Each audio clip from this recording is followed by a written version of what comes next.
Does it really take more muscles to frown than to smile? The prime muscle involved in smiling is the zygomaticus major, which pulls the corners of the mouth back to smile. Other muscles include the depressor anguli oris, the orbicularis oris, and the orbicularis oculi, which causes the squinting of the eyes when you're smiling or when you're laughing.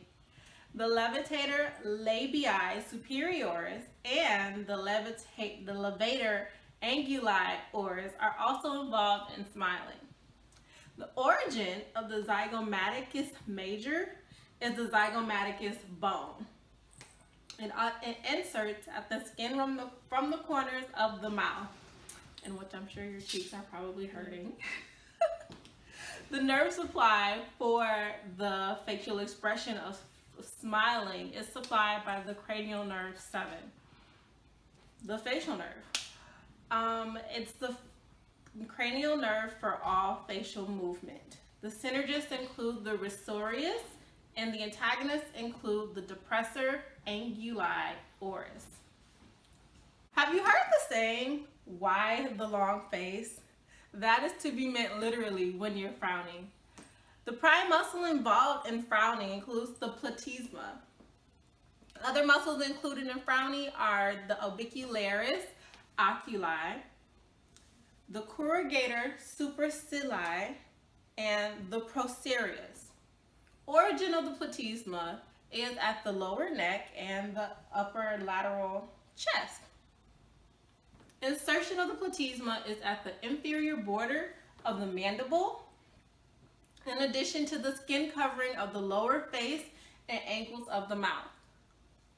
Synergists include the sternocleidomastoid with the temporal muscles as the antagonist.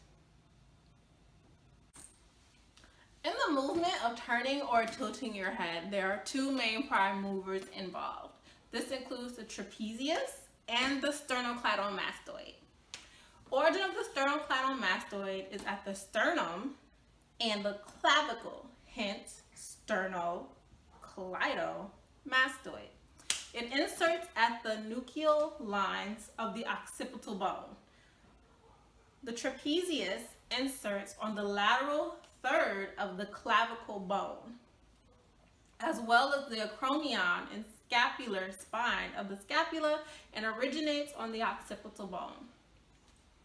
The ligamentum nuchae and the spinous process of T1 through T12. Nerve supply is from the cranial nerve 11, also known as the accessory nerve. The synergist for the sternocleidomastoid includes the scalene, which elevates from the second rib and tilts the neck to the same side. The synergists for the movement of the trapezium and the motion of tilting or turning the head are the rhomboids major and minor. Finally, the antagonist muscles to the sternocleidomastoid and the trapezium include the longus capitis and the serratus anterior muscles, pectoralis major, and latissimus dorsi. This is arm abduction. The main muscles involved in arm abduction as the prime movers include the deltoid and the supraspinatus. There are several antagonists required for the movement of arm abduction. They include the latissimus dorsi, pectoralis major, the teres major, and the long head of the triceps brachii. The deltoid originates on the anterior and posterior sides of the body because it wraps around the shoulder. It embraces the trapezius's insertion, and it also inserts on the lateral third of the clavicle, as well as the acromion and spine of the scapula. The supraspinatus originates on the supraspinatus fossa of the scapula. As far as insertions go, the deltoid inserts on the deltoid tuberosity of the humerus, and the supraspinatus inserts on the greater tubercle of the humerus, so near the head of the humerus. The deltoid's nerve supply is the axillary nerve, and the supraspinatus nerve supply is the suprascapular nerve. And although the nerves are different, they do come through a common area in the cervical spinal column in C5 and C6. Also, another similarity regarding these shoulder muscles of arm abduction is the insertion points. They do have differing origins, but they both insert on the humerus. This movement is lateral rotation. The prime movers involved in lateral rotation are the infraspinatus and the teres minor. The posterior fibers of the deltoid also assist with this movement. The antagonists of this movement include the subscapularis, the anterior fibers of the deltoid, the pectoralis major, and the teres major. The infraspinatus, as far as origination, the infraspinatus originates on the infraspinous fossa of the scapula, and the teres minor originates on the lateral border of the dorsal scapular surface. Although the deltoid muscle originates both anteriorly and posteriorly, the posterior fibers of the deltoid originate on the spine of the scapula. All three muscles involved in lateral rotation of the shoulder insert on the humerus. The deltoid inserts on the deltoid tuberosity of the humerus, and the infraspinatus and teres minor insert on the greater tubercle of the humerus, with the infraspinatus's insertion posterior to that of the supraspinatus. The deltoid and the teres minor are both innervated by the axillary nerve, while the infraspinatus is innervated by the suprascapular nerve. Although the nerve supply involved with lateral rotation incorporates two different nerves, both nerves contain fibers from the same ventral ramus, C5 and C6, and they're supplied by the cervical plexus. This movement is called the rotation of the lumbar. The primary movers are the rectus abdominis, external oblique, and internal oblique. The rectus abdominis originates at the pubic crest and symphysis while inserting at the xiphoid process and the costal cartilage of ribs 5 through 7. The external oblique originates from the outer surfaces of the lower 5-8 ribs while inserting into the linea alba via a broad aponeurosis. The internal oblique originates at the lumbar fascia, iliac crest, and inguinal ligament and inserts at the linea alba pubic crest at the last 3 to 4 ribs and costal margin. All are supplied by the intercostal nerves in the thoracic region numbers 7 through 12. The rectus abdominis at times may start at T6 and the internal oblique may connect at the first lumbar region.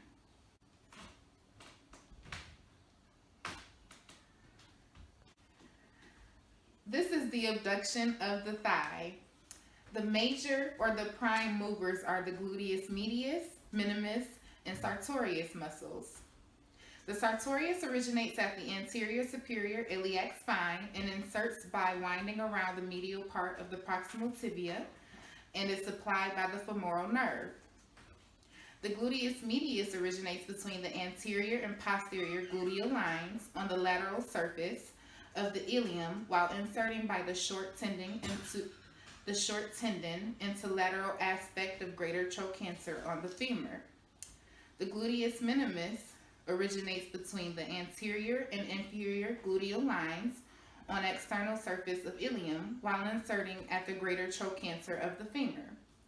The superior gluteal nerve supplies both the gluteus medius and minimus from L5 and S1.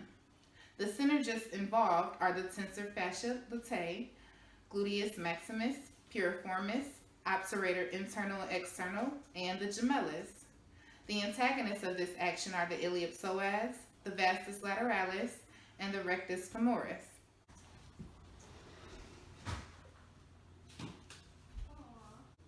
This is knee extension.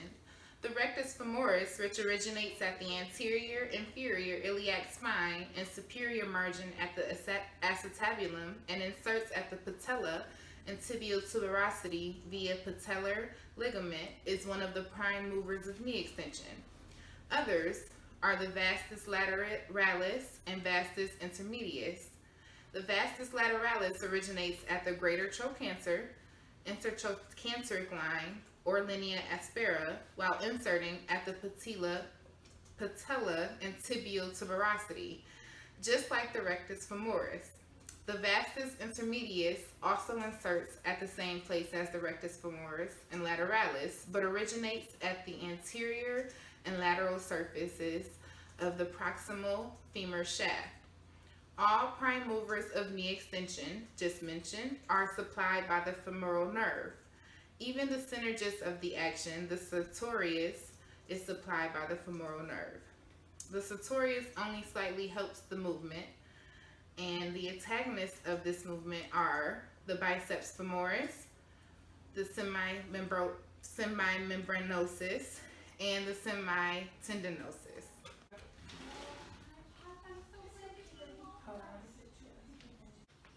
This movement is plantar flexion. The prime movers for this motion are the gastrocnemius and the soleus, with support from the flexor digitorum longus, flexor hallucis longus, tibialis posterior, and the plantaris when present. These muscles originate in different locations, either the femur, tibia, or fibula, but there are some common bones of origin. For example, the gastrocnemius has two heads originating at the medial and lateral condyles of the femur, and the plantaris's origin is also on the lateral condyle of the femur. The flexor digitorum longus originates on the posterior tibia, and the flexor hallucis longus originates on the midshaft of the fibula. The tibialis posterior originates on the superior tibia and fibula. Regarding insertion, three muscles, the gastrocnemius, soleus, and plantaris, insert onto the calcaneus tendon. The flexor digitorum longus, flexor hallucis longus, and the tibialis posterior all insert into a similar area on the distal posterior leg, and they help to control the movement of the toes. More specifically, the flexor digitorum longus inserts into the distal phalanges of the second through fifth toes, and the flexor hallucis longus inserts under the foot of the distal phalanx and of the big toe. The tibialis posterior inserts under the foot arch into several tarsals and metatarsals 2 through 5. The muscles required for plantar flexion are all innervated by the tibial nerve, which is part of the sacral plexus. The prime movers, the soleus and gastrocnemius that I mentioned earlier, share the same ventral rami, S1 and S2. The flexor digitorum longus, the flexor hallucis longus, are also innervated by common ventral rami L5 through S2, and then the tibialis posterior is the only muscle that is innervated by the L4 and L5 ventral rami of the sacral plexus. This movement is called flexion of the hip. The prime mover is the iliopsoas muscles. The iliacus originates at the iliac fossa and crest and inserts at the lesser trochanter of the femur via the iliopsoas tendon. The psoas major originates by fleshy slips from transverse process bodies and discs of the lumbar vertebrae in T12. It inserts at the lesser trochanter of the femur via the iliopsoas tendon, like the iliacus muscle. Both muscles are innervated by the femoral nerve L2 through L4 in the lumbar plexus. The antagonist is the gluteus maximus. This movement is the dorsiflexion of the ankle. The prime mover is the tibialis anterior. The origin is the lateral condyle in the upper 2/3 of the tibial shaft interserosous membrane. The insertion is by the tendon into the inferior surface of the medial cuneiform in the first metatarsal bone.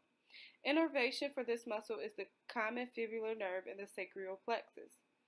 The synergist for this movement is the extensor digitorum longus, the fibularis tertius, the extensor hallucis longus, and the antagonist is the peroneus longus, the soleus, the gastrocnemius muscle, the plantaris, and the tibialis posterior.